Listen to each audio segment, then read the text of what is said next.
तो हेलो दोस्तों, मेरा नाम हुआ प्रकाश और MS एक्सेल के इस अध्याय में आज आपको बतलाने जा रहे हैं पेज लेआउट टैब के बारे में। और पेज लेआउट टैब में हमने themes group and page setup group के बारे में ऑलरेडी आपको अच्छे से बतला चुके हैं। बट आज आपको बतलाने जा रहे हैं स्केल टू फिट और seat option and arrange option, ये सारे टूल के बारे में। तो सबसे पहले हमें करना क्या है कि अगर हमें ये सारे ऑप्शन के बारे में अच्छे से रिवाइज करना होगा तो कोई ना कोई डेटा चाहिए। बट अगर हमें डेटा को लाना होगा तो हमें फाइल पर क्लिक कर लेना है एंड जो भी डेटा बना हुआ रहेगा उस डेटा को आप ओपन कर लीजिएगा। जैसे आप यहाँ पे देख सकते हैं कि हमने एक डेटा को ओपन कर रखे हैं। अगर हमें करना क्या है कि एक लंबा डेटा को ओपन कर लेना होगा तो हम ओपन पर क्लिक करते हैं। सबसे पहले हम जो कोई भी डेटा को बना रखे होंगे उस डेटा को ओपन कर लेते हैं। जैसे यहाँ पे हम स्टॉक डिटेल के नाम से डेटा बना हुआ है, इसी को हम ओपन करते हैं। ओपन हुआ। अब यहाँ पे डबल क्लिक करके अपना अपना एरिया अरेंज कर लिया। अब यहाँ पे समझिएगा, सबसे पहले जो ऑप्शन आता है कि अगर स्केल टू फिट के अंदर में ऑटोमेटिकली रहता है, ठीक है। और ऑटोमेटिकली के अंदर इतने सारे पेज शो कर रहा है कि पेज 1 क्या है, पेज 2 क्या है, पेज 3 क्या है, ये सारा पेज शो करता है। बट इसका जो विड्थ और हाइट है ये ऑटोमेटिकली रहता है। जैसे आप यहाँ पे देख सकते हैं, इसका विड्थ और हाइट क्या रहता है, ऑटोमेटिकली रहता है। तो सबसे पहले विड्थ पे जब भी हमें क्लिक रखना होगा तो आप ऑटोमेटिकली कर लीजिए एंड हाइट को भी आप ऑटोमेटिकली कर लीजिए। क्लियर हुआ। और यहाँ पे बात होता है स्केल टू फिट। ये जो स्केल टू जो फिट होता है वो बाय डिफ़ॉल्ट 100% रहता है। बाय डिफ़ॉल्ट कितना रहता है, 100%। इस 100% में क्या डिफरेंट है कि अगर आप यहाँ पे देखिए कि 2 लाइनिंग शो कर रहे हैं, एक लाइनिंग यहाँ पे है और एक लाइनिंग यहाँ पे है। इसका मतलब यह है कि जब हम इस डेटा को प्रिंट करेंगे तो ये कितने पेज पे प्रिंट होगा, 3 पेज पे प्रिंट होगा। जैसे आप यहाँ पे देख सकते हैं पेज 1 शो कर रहा है, फिर हम पेज 2 और पेज 3 यहाँ शो कर रहा है कि ये जो डेटा है 3 पेज पे है। हमें करना क्या है कि हमें एक पेज पे एडजस्ट करना होगा। तो सबसे पहले इस सारे एरिया को सिलेक्ट कर लेते हैं, जहाँ से लेकर जहाँ तक लेके होंगे। उसके बाद हमें पेज सेटअप ग्रुप के अंदर में एक जो ऑप्शन है सेट प्रिंट एरिया, यहाँ पे क्लिक कर लेना है। जैसे हम सेट प्रिंट एरिया पर क्लिक करते हैं तो आप यहाँ पे देखिएगा कि यहाँ पे लाइनिंग शो कर रहा है। यानी इसका मतलब है कि एक डेटा एक पेज पे इतना डेटा प्रिंट होगा और एक पेज पे इतना डेटा प्रिंट होगा। तो हमें सबसे पहले करना क्या है कि इस पेज को चौड़ा कर लेना है। अभी तो क्या है, पेज लंबा है। हमें पेज को चौड़ा करने के लिए साइज़ पर क्लिक कर लेना है एंड साइज़ को हम A4 कर लेते हैं। और A4 साइज़ करने के बाद हमें यहाँ पे लैंडस्केप पेज को चौड़ा कर लेना है। जब हम पेज चौड़ा कर रहे हैं तो हुआ क्या है कि एक पेज पे इतना डेटा अरेंज हो रहा है और सेकेंड पेज पे इतना डेटा अरेंज हो रहा है। हमें एक ही को पेज प्रिंट करना है तो हम स्केल जो होता है ना इसको थोड़ा सा कम करते हैं।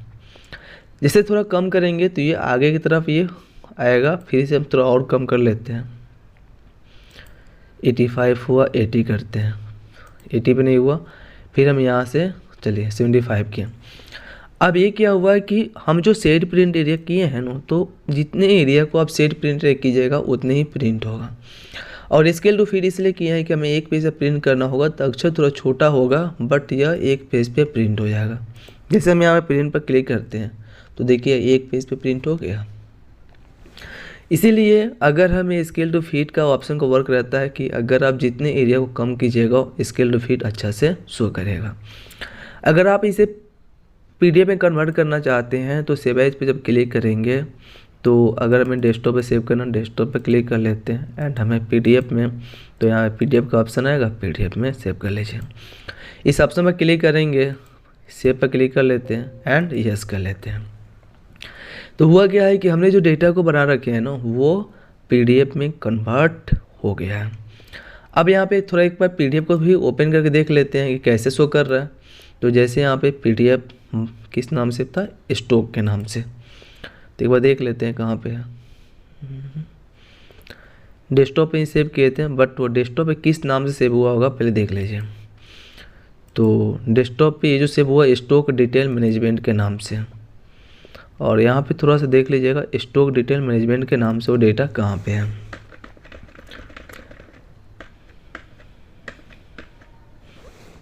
चलिए यहाँ पे शो कर रहा है स्टॉक डिटेल मैनेजमेंट। अब ये हुआ क्या है कि ये जो PDF में कन्वर्ट हो गया, जब भी हम इसे ओपन करेंगे तो ये PDF में ही ओपन होगा। जैसे आप यहाँ पे देख सकते हैं कोई PDF फाइल को थोड़ा सा ओपन करने में थोड़ा टाइम लगता है। और यहाँ पे ओपन हुआ और यहाँ पे देख सकते हैं पूरे डेटा PDF में है। क्लियर हुआ? यहाँ से हम क्लोज करते हैं। नेक्स्ट जो ऑप्शन आता है ग्रिड लाइन और हेडिंग, जो सीट ऑप्शन में रहता है। और सीट ऑप्शन ग्रुप के अंदर में ग्रिड लाइन एंड हेडिंग आता है। इसका वर्क क्या प्ले समझिएगा। जब भी हम फाइल पर क्लिक करके प्रिंट पर क्लिक करते हैं तो यहाँ पे देखिएगा कि ABCD और 1 2 3 ये शो नहीं कर रहा है। जब हम यहाँ पे फार्मूला टैब पे पेज लाउट पे आते हैं और जब इसे अनचेक कर लेते हैं दोनों व्यू वाले ऑप्शन को, तो होगा क्या कि यहाँ पे जो कॉलम शो कर रहा था, जो लाइनिंग शो कर रहा था, वो आपका लाइनिंग शो नहीं कर रहा है। एंड यहाँ पे जो हेडिंग शो कर रहा था वो हेडिंग भी शो नहीं कर रहा है। तो जैसे आप यहाँ पे क्लिक करेंगे व्यू पे तो ये आपका व्यू शो करेगा, जो भी कॉलम का जो लाइनिंग है ये शो करता है। एंड हेडिंग व्यू पर क्लिक करते हैं या हेडिंग शो करेगा। बट अगर आप प्रिंट पर क्लिक करेंगे ना, तो जब आप इस डेटा को प्रिंट कीजिएगा तो प्रिंट में भी शो करेगा। इसीलिए हम फाइल पर क्लिक करके हम यहाँ पर प्रिंट पर क्लिक किए हैं तो देख सकते हैं यहाँ पे ABCD और 1 2 3 जो आपका लाइनिंग था वो शो कर रहा है। तो ये ऑप्शन होता है कि अगर आप पेज लाउट के अंदर में दोनों सीट ऑप्शन के अंदर में जो आता है ये व्यू और प्रिंट, इस पर जब क्लिक करेंगे तो इतने सारे फीचर आपका शो करेगा। बट यहाँ पे देखिएगा ब्रिंग फॉरवर्ड और सेंड बैकवर्ड, ये ऑप्शन कब वर्क करता है? जब आप 2 शेप रखिएगा, 2 फोटो रखिएगा तभी शो करता है। अगर मान लें सिंपल तरीके से जब हम यहाँ पे इंसर्ट पर क्लिक करते हैं एंड हमें इस शेप पर क्लिक करते हैं तो एक शेप हुआ। एंड अगेन हमें फिर से एक और शेप सिलेक्ट कर लेते हैं, 2 शेप हुआ। इस शेप का हम अलग कलर कर लेते हैं तो यहाँ पे देखिए सेंड बैकवर्ड, बैकवर्ड क्या हुआ है? पीछे गया। फॉरवर्ड क्या हुआ है? बाहर आया। तो वहीं सारे ऑप्शन का वर्क यहाँ पर भी करता है कि जैसे आप पेज लाउट टैब के अंदर में जाते हैं तो ब्रिंग फॉरवर्ड या सेट बैकवर्ड ये ऑप्शन आता है। क्रॉप होता है, ग्रुप क्या होता है कि आप 2 ऑब्जेक्ट को एक में ग्रुप करना चाहते हैं, एक में ग्रुप कर सकते हैं। रोटेट क्या होता है? मूव, घुमाने का काम करता है।